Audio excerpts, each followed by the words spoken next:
everyone.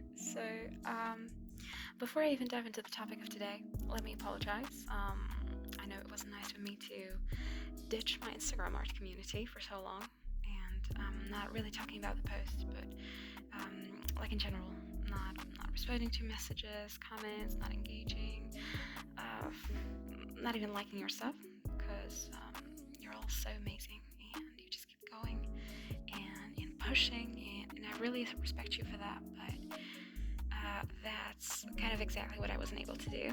So I decided to give Instagram an honest break, and I would like to discuss the topic of Instagram and social media, their impact on the artistic community someday.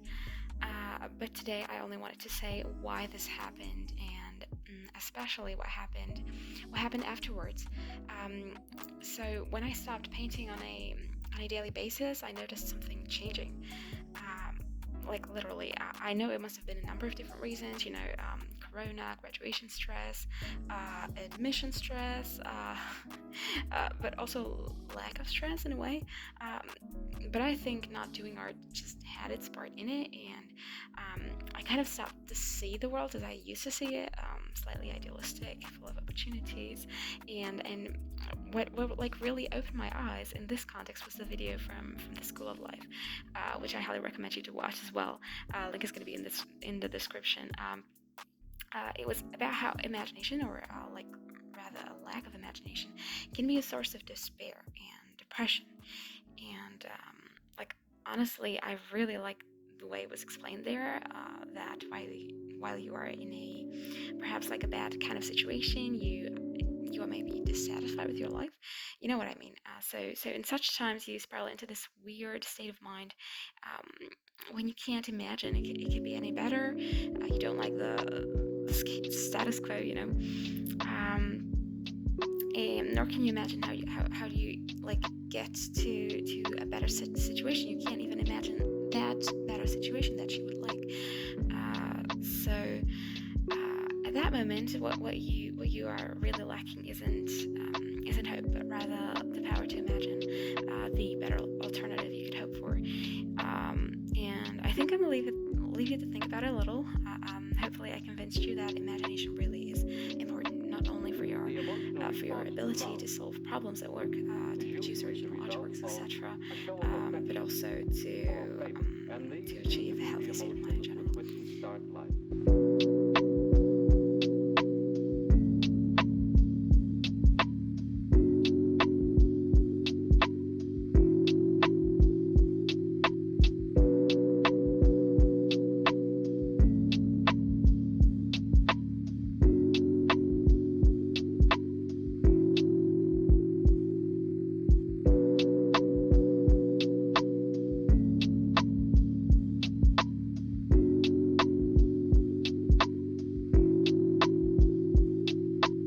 Nature endows us at birth with three general patterns of emotional response. Rage is the response to the primary stimulus of boredom, but you get the idea.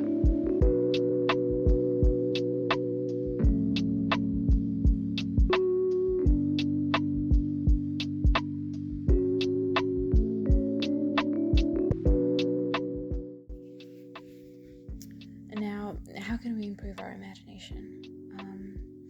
I'm really getting into a theory because, as I said, I stopped doing art, and I think I lost some of it.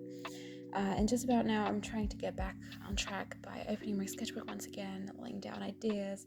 But really, it's unarguable that producing original art requires the use of your imagination. And just like everything else, imagination is a skill that gets better with practice. So, if you're an artist and you are maybe struggling with creativity, just know that I'm there with you, and it really will get better if you just keep trying. Now, I would, however, like to add up some more tips and strategies I found very helpful to spark up ideas as I was doing some design stuff for my admissions. And the first one is a topic frequently discussed in architect and design communities, and it's lateral thinking. Now, you can, of course, research it yourself. Actually, I really recommend doing that, as I'm no expert in lateral thinking.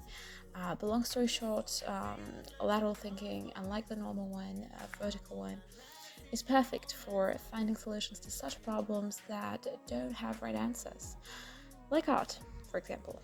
And the major principle of it is that you stop solving problems step by step. You rather try to come up with as many alternatives as possible. You shift from one idea to another.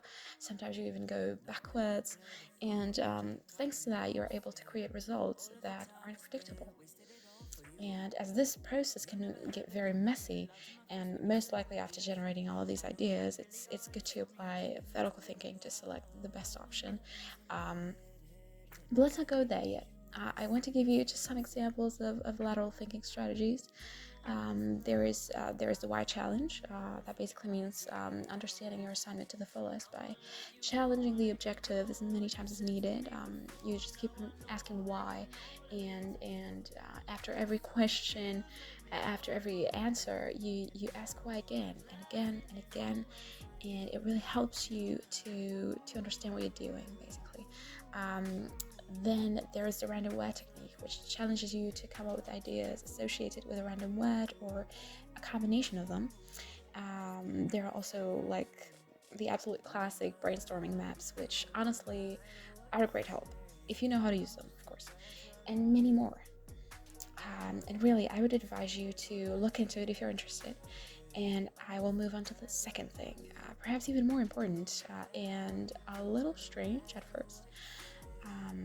But I wanted to suggest studying art history, especially modern art history, because there were some really cool shifts of thinking happening, a lot of original ideas, and the kind of things that seem easy today, but weren't that easy to discover. And like, what am I talking about? Art history. Well, take for example the Greeks, how they were able to break away from the Egyptian canonic tradition of depicting the human body. That is how they started to think about what they actually see rather than what they think they know. Then how, yet again, the same thing happened in the Renaissance with the discovery of perspective. Something that we almost take for granted, but it was huge at that time. Take the Impressionists and how they made us think about reality differently, how they challenged the dominating academic, still almost, I would say, a stiff painting style, and said, hey, this isn't what you're actually looking at with your eyes. Or how the Cubists suggested that a 2D space isn't sufficient to express the nature of space, and suggested looking at objects from multiple angles. And I could go on, and I'm not trying to tell you to copy what these people did.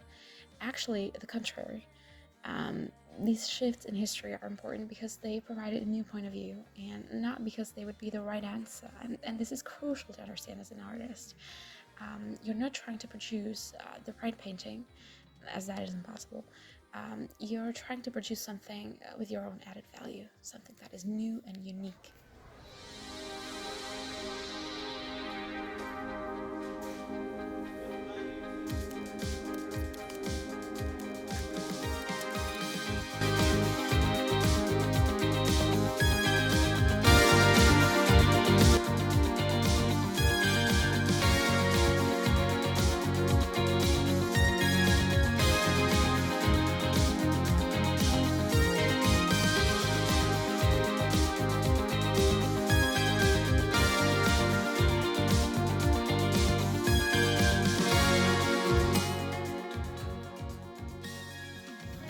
So guys, thank you so much for watching this time lapse. I hope you enjoyed it, and if you'd like to see more of my videos, I'd really appreciate if you'd check out my channel, or if you want to see more of my paintings and artworks, I have plenty of them on my Instagram at I'm Katrina with 4 A's at the end.